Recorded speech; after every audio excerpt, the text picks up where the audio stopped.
മറ്റൊരു ആശങ്കപ്പെടുത്തുന്ന വാർത്ത വരുന്നത് ഇറാനിൽ നിന്നാണ്. അവിടെ US ഇടപെടുമോ എന്നുള്ള ആശങ്ക ലോകരാജ്യങ്ങൾ പലരും പ്രകടിപ്പിക്കുന്നുണ്ട്. വെനസ്വേലയെ US ഏകപക്ഷീയമായി ആക്രമിച്ച ഒരു പശ്ചാത്തലമൊക്കെയാണ് ഇതിനാധാരമായി ഉള്ളത്.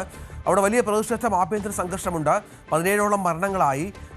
തുടർച്ചയായി ഇത്തരം ഭരണകൂടത്തിൻ്റെ ഭാഗത്തു നിന്ന് പരാജയപ്പെടലുകൾ ഉണ്ടായാൽ ഇടപെടുമെന്നാണ് അമേരിക്കയുടെ മുന്നറിയിപ്പ്. ട്രംപ് ഇത് ആവർത്തിക്കുന്നുണ്ട്. ഇറാനിലെ ഇന്ത്യൻ പൗരന്മാർക്ക് വിദേശകാര്യ മന്ത്രാലയം ജാഗ്രതാ നിർദ്ദേശം പുറപ്പെടുവിച്ചിട്ടുണ്ട്. അനാവശ്യ യാത്രകൾ ഒഴിവാക്കണമെന്നാണ് എംബസി ആവശ്യപ്പെട്ടിരിക്കുന്നത്. എംബസിയുടെ നിർദ്ദേശങ്ങൾ ഉണ്ടാകും, അത് പാലിക്കണം എന്നുമുള്ള ആവശ്യം എംബസി മുന്നോട്ട് വെച്ചിട്ടുണ്ട്. MG മിഥുൻ വിവരങ്ങളുമായി ചേരുകയാണ്. മിഥുന്, വെനസ്വേലയെ പോലെ ക്യൂബയെ പോലെ അമേരിക്ക ശത്രുപക്ഷത്ത് നിർത്തിയിരിക്കുന്ന രാജ്യമാണ് ഇറാനും, സംശയമില്ല. നമുക്കറിയാം, ഇറാനുമായി ബന്ധപ്പെട്ട് ഒരുപാട് പ്രശ്നങ്ങൾ അമേരിക്കയ്ക്കുണ്ട്. അവിടുത്തെ പരമോന്നത നേതാവ് അയത്തുള്ള ഖൊമേനി വർഷങ്ങളായി അമേരിക്കയുടെ കണ്ണിലെ കരടാണ്. ഇസ്രായേലിൻ്റെയൊക്കെ സഹായം കുറച്ചുകൂടി എളുപ്പമാണ് അമേരിക്കയ്ക്ക് ഇറാനെ ആക്രമിക്കാനും മറ്റും. അത്തരമൊരു സാധ്യത ഉണ്ടോ ഇപ്പോൾ?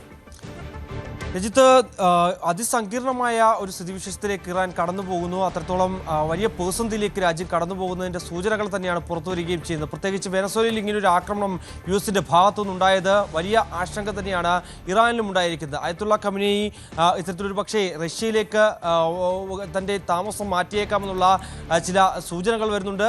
കാരണം നമുക്കറിയാം, മുൻകാലങ്ങളിലുമൊക്കെ സമാനമായ രീതിയിൽ ചില രാജ്യങ്ങളിലെ ആളുകൾ അല്ലെങ്കിൽ അവിടുത്തെ പരമോന്നത നേതാവോ അല്ലെങ്കിൽ അതിൻ്റെ പ്രസിഡന്റും ഒക്കെ ഇങ്ങനെ രാജ്യം വിട്ടു പോകാറുള്ളത് പതിവാണ്. അതിലേറ്റവും സുരക്ഷിതമായ സ്ഥാനം എന്ന് പറയുന്നത് ഇവരെ സംബന്ധിച്ച റഷ്യ തന്നെയാണ്. റഷ്യയിൽ ഒരു തരത്തിലും ഒരു ഫോഴ്സിനും കടന്നു ചെന്നുകൊണ്ട് അവരുടെ രാജ്യത്ത് കയറി ഒരു ഓപ്പറേഷൻ കൃത്യമായി നടപ്പിലാക്കാൻ സാധിക്കില്ല എന്നുള്ളത് തന്നെയാണ് അവരെ സംബന്ധിച്ച് അവിടെ ഒരു സുരക്ഷിത സ്ഥാനമായി അവർ കണക്കാക്കപ്പെടുന്നത്.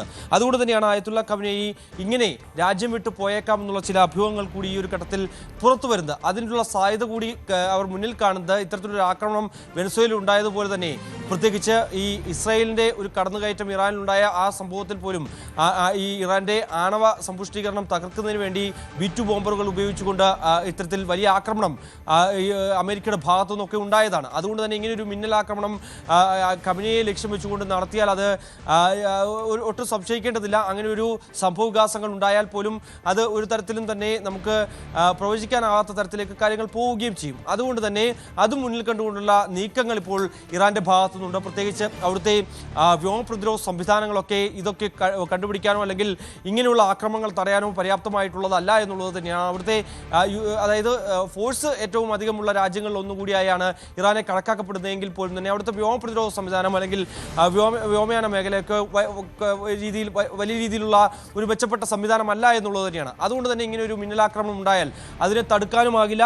ഒപ്പം തന്നെ ഖമനേയിക്ക് ഇത്തരത്തിൽ പല കുറി അമേരിക്ക ഈ രീതിയിൽ ചില ആക്രമണങ്ങൾ നടത്തുമെന്നുള്ള സൂചനകൾ നടത്തിയിരുന്നു. ഒപ്പം തന്നെ ഇപ്പോൾ നടക്കുന്ന സംഭവവികാസങ്ങൾ, അതായത് അവിടുത്തെ പ്രതിഷേധക്കാരെ അടിച്ചമർത്തുന്നതിന് വേണ്ടിയുള്ള ശ്രമങ്ങൾ ഇനിയും തുടർന്നു പോയാൽ, ഇനിയും ആളുകൾ കൊല്ലപ്പെട്ടാൽ അതിന് തക്കതായ ശിക്ഷ അമേരിക്കയുടെ ഭാഗത്തുനിന്നുണ്ടാകുമെന്ന് കഴിഞ്ഞ ദിവസം കൂടി ട്രംപ് ഒരിക്കൽ കൂടി ആവർത്തിച്ച് പറയുന്ന ഒരു സ്ഥിതിവിശേഷം, അതൊക്കെ മുന്നിൽ കണ്ടുകൊണ്ടുള്ള നീക്കം ഇപ്പോൾ ഇറാന്റെ ഭാഗത്തുനിന്ന് ഉണ്ടാവുകയും ചെയ്യുന്നുണ്ട്. മറ്റൊന്ന്, ഈ ആഭ്യന്തര കലഹം അത് അതിരൂക്ഷമായ രീതിയിലേക്ക് കാര്യങ്ങൾ പോവുകയാണ്. അതായത് രാജ്യത്തെ 31 പ്രവിശ്യകളിൽ 26 പ്രവിശ്യകളിലും, അതായത് 23 പ്രവിശ്യകളിലും ഇതിനോടകം തന്നെ ഈ ഒരു കലാപം അതിരൂക്ഷമായിരിക്കുന്നു. പലയിടത്തും യുദ്ധസമാനമായ സാഹചര്യത്തിലേക്ക് കാര്യങ്ങൾ പോകുന്നു. അതും സ്വന്തം നാട്ടിലുള്ള ജനത അവിടുത്തെ IRGC കോപ്സുമായും ഒക്കെ ഏറ്റുമുട്ടുന്ന സ്ഥിതിവിശേഷം. ഇതിനോടകം തന്നെ 20 പേർ കൊല്ലപ്പെട്ടിട്ടുണ്ട്. 19 പേർ ഈ പ്രക്ഷോഭകാരികൾ ഉൾപ്പെട്ടവരാണ്. ഒരു സേനാ വിഭാഗത്തിലെ ഉദ്യോഗസ്ഥരും കൊല്ലപ്പെട്ടതായിട്ടുള്ള വിവരങ്ങളാണ് ഔദ്യോഗികമായി പുറത്തു വന്നിട്ടുള്ളത്. മറ്റു വിവരങ്ങളൊക്കെ ഇതുവരെയും പുറത്തു വന്നിട്ടില്ല എന്നുള്ളതാണ്. കൂടുതൽ പേർ കൊല്ലപ്പെട്ടിട്ടുണ്ടാകുന്നുള്ള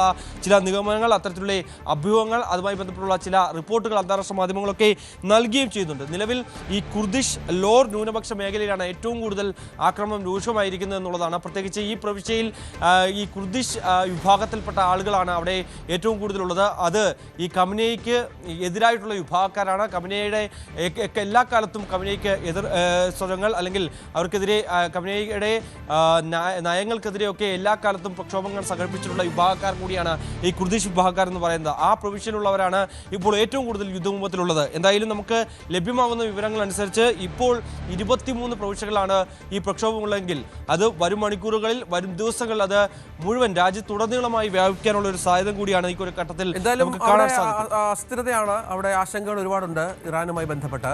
മിഥുന്, അയത്തുള്ള ഖമേനി അടക്കം നാട് വിട്ടു പോകും, നാട് വിടാനുള്ള പദ്ധതികൾ തയ്യാറാകുന്നു എന്നുള്ള വിവരങ്ങൾ കൂടി പുറത്തു വരുന്നുണ്ട്. കാരണം ഏത് നിമിഷവും അമേരിക്ക അറ്റാക്ക് ചെയ്തേക്കാം, സംശയമില്ല. അതിനുള്ള സാധ്യതകൾ വളരെ കൂടുതലാണ്.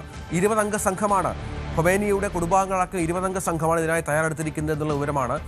റഷ്യയുടെ സഹായമൊക്കെ ഉണ്ടോ എന്നൊക്കെ മനസ്സിലാകുന്നു. അത്തരം എന്തെങ്കിലും പുതിയ സൂചനകളുണ്ടോ? റഷ്യയെ സംബന്ധിച്ച് നമുക്കറിയാം, പശ്ചിമേഷ്യൻ രാജ്യങ്ങളിൽ ഇത്തരത്തിൽ കൂടുതൽ സ്വാധീനം ചെലുത്തുന്നതിൻ്റെ നടപടിയുടെ ഭാഗമായി റഷ്യ കൂടുതൽ ഇറാനുമായും ഒപ്പം തന്നെ മറ്റ് ഗൾഫ് രാജ്യങ്ങളുമൊക്കെയായി കൈകോർക്കുന്നത് നമ്മൾ സമീപകാലത്ത് കണ്ടതാണ്. അതായത് പ്രത്യേകിച്ച് നമുക്കറിയാം, എല്ലാ കാലത്തും US-ന്റെ ഒരു പിന്തുണ ഈ പശ്ചിമേഷ്യൻ രാജ്യങ്ങൾക്കൊക്കെ ഉണ്ടായിരുന്നു, ഗൾഫ് കൺട്രീസിനൊക്കെ ഉണ്ടായിരുന്നു. പക്ഷേ ഈ ഇറാനിൽ ഇസ്രായേൽ നടത്തിയ സംഘർഷങ്ങളുടെ ഭാഗമായി പിന്നാലെ ഇസ്രായേലിൻ്റെ ഭാഗത്ത് നിന്ന് ഖത്തറിനെ ആക്രമിക്കുന്ന ഒരു നടപടി ഉണ്ടായിരുന്നു. അവിടെ US-ന്റെ പ്രധാന സൈനിക താവളമൊക്കെ ഉള്ള സാഹചര്യത്തിൽ പോലും ഇങ്ങനെ ഒരു ആക്രമണം നടന്നത് ഗൾഫ് രാജ്യങ്ങളെ സംബന്ധിച്ച് വലിയ അസ്ഥിരപ്പെടുത്തുന്ന തരത്തിലേക്ക് പോകുന്നു. അവരുടെ US-ന്റെ പിന്തുണ ഉണ്ടായിട്ട് പോലും ഇങ്ങനെ ഒരു ആക്രമണം ഇസ്രായേലിൻ്റെ ഭാഗത്തു നിന്നൊക്കെ ഉണ്ടാകുന്നതുകൊണ്ട് തന്നെ ട്രംപിനെ മുന്നിൽ നിർത്തി ഇനി മുന്നോട്ട് പോയാൽ തങ്ങളുടെ രാജ്യങ്ങൾക്ക് മേലൊരു കടന്നുകയറ്റം ഉണ്ടാകാനുള്ള സാധ്യതയുണ്ട്. അത് മുന്നിൽ കണ്ടുകൊണ്ട് തന്നെയുള്ള നീക്കങ്ങൾ ഗൾഫ് രാജ്യങ്ങൾ നടത്തുകയും ചെയ്യുന്നു. ഈ സാധ്യത മുന്നിൽ കണ്ടുകൊണ്ട് റഷ്യയുടെ ഭാഗത്ത് നിന്ന് കൂടുതൽ സഹായ വാഗ്ദാനങ്ങൾ ഈ രാജ്യങ്ങൾക്ക് മേലുണ്ടായിരുന്നു. ഒപ്പം തന്നെ കൂടുതൽ കരാറുകൾ ഉണ്ടായിരുന്നു. അതിൽ ഏറ്റവും പ്രധാനപ്പെട്ട രാജ്യമെന്ന് പറയുന്നത് ഇറാൻ തന്നെയാണ്. ഇറാനെ സംബന്ധിച്ചറിയാം, ഇറാനിൽ ഏറ്റവും കൂടുതൽ എണ്ണയുടെ കാര്യങ്ങളുമായി ബന്ധപ്പെട്ട് അല്ലെങ്കിൽ ഏറ്റവും കൂടുതൽ എണ്ണ വാങ്ങുന്നത് ഇന്ത്യയാണ്. അങ്ങനെ ഈ 3 രാജ്യങ്ങൾ കേന്ദ്രീകരിച്ചുള്ള ഒരു സാധ്യത, ഒപ്പം തന്നെ ഈ ഹോർമുസ് കടലിടുക്കിലടക്കം വലിയ സാധ്യത അല്ലെങ്കിൽ കൂടുതൽ സ്വാധീനമുള്ള രാജ്യം കൂടിയാണ് ഇറാൻ. അങ്ങനെ ഈ റഷ്യയെ സംബന്ധിച്ച് ഇറാനുമായി കൂടുന്നത്, ഇറാന് കൂടുതൽ സഹായ വാഗ്ദാനങ്ങൾ നൽകുന്നത് റഷ്യയെ സംബന്ധിച്ച് ഈ ഒരു ഘട്ടത്തിൽ വളരെ നിർണായകമാണ്. അതുകൊണ്ട് തന്നെ ഇങ്ങനെയുള്ള നീക്കം, ഖമനേയിയുടെ ഭാഗത്ത് നിന്ന് ഒരു രാജ്യം വിട്ടു പോകാനുള്ള ഒരു നീക്കം ഉണ്ടായാൽ പോലും അതിൽ കൂടുതൽ സംരക്ഷണം നൽകാൻ റഷ്യ തയ്യാറാകുമെന്നുള്ള കാര്യത്തിൽ സംശയമില്ല. അതിന് ഏറ്റവും ഉദാഹരണം കഴിഞ്ഞ വർഷം 2024 ഇത്തരത്തിൽ സിറിയയിൽ ആഭ്യന്തര കലാപം രൂക്ഷമായതിന് പിന്നാലെ ഇത്തരത്തിൽ അവിടുത്തെ പ്രസിഡന്റ് അവിടെ നിന്ന് റഷ്യയിലേക്ക് കടന്നു കളഞ്ഞിരുന്നു. അതായത് റഷ്യയിൽ താൻ സുരക്ഷിതമായിരിക്കും എന്നുള്ള ഒരു വിശ്വാസം ഇവർക്കെല്ലാം തന്നെയുണ്ട്. പ്രത്യേകിച്ച് മറ്റ് രാജ്യങ്ങളിൽ ഒരു അഭയം പ്രാപിക്കുന്നതിനേക്കാൾ റഷ്യയിലേക്ക് എത്തിയാൽ അവിടെ മറ്റ് സേനാ വിഭാഗങ്ങൾക്ക് ഒരു തരത്തിലും അവിടേക്ക് വരാൻ സാധിക്കില്ല. പ്രത്യേകിച്ച് ഈ വെനസ്വേലയിൽ ഡെൽറ്റ സംഘം നടത്തിയ